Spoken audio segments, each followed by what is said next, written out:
Hello, my name is Muhammad Iqbal and you are watching Q and Q.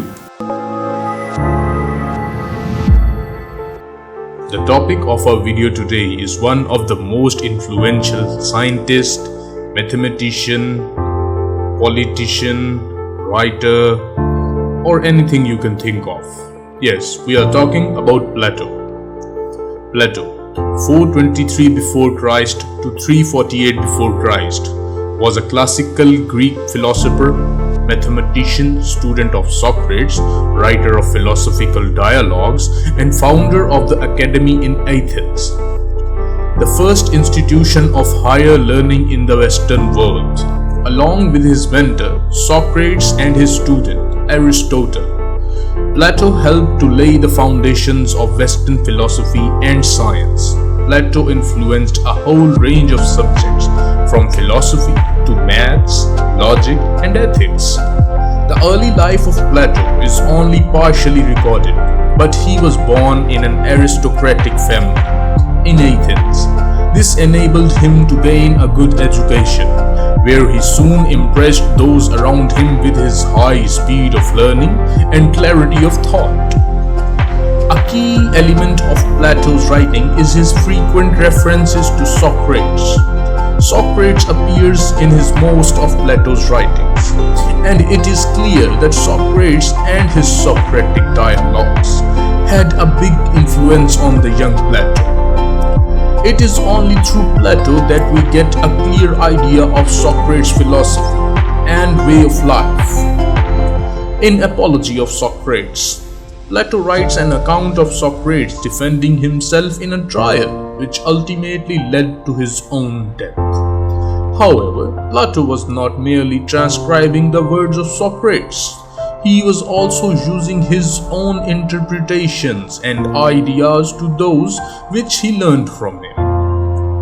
Plato wrote on a whole range of topics, but it is his ethics and general philosophy which seem to be his biggest interest.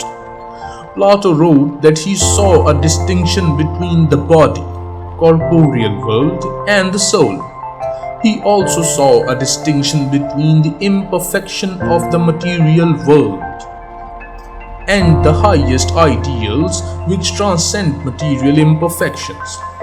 Plato felt that someone of a philosophic mind could differentiate between outward limitations and the highest ideals of beauty, truth, unity, and justice. It is a philosophy which hints at the limitations of the material and mental world and encourages an aspiration to higher ideals. He also mentions that the life we live is based on previous choices in either this incarnation of the soul or previous incarnations. Plato's philosophy was also heavily influenced by Pythagoras, especially his religious views on transmigration. In politics, Plato developed the idea of a philosopher king, someone who would be a wisdom lover and develop the necessary qualities to rule over his people.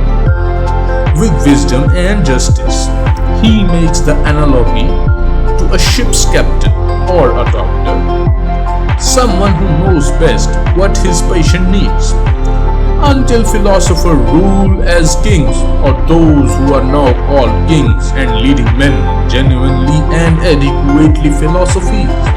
That is, until political power and philosophy entirely coincide, while the many natures who at the present pursue either one exclusively or forcibly prevented from doing so. Cities will have no rest from evils, nor I think will the human race. Republic 473 C-D. This made Plato a critic of the current Athenian system of democracy. Plato does not write in treatise, but write in an indirect way, encouraging the reader to ask questions and think for himself. There is also signs of development and changes in thought, though some of this is due to uncertainty of whether letters described to Plato were actually written by him, but Like his teacher Socrates, Plato is often happy to play the role of observer rather than a preacher. I hope you liked the video. If you did so, please like the video and don't forget to subscribe and share this video as much as you can. For more videos, stay tuned with Q and Q.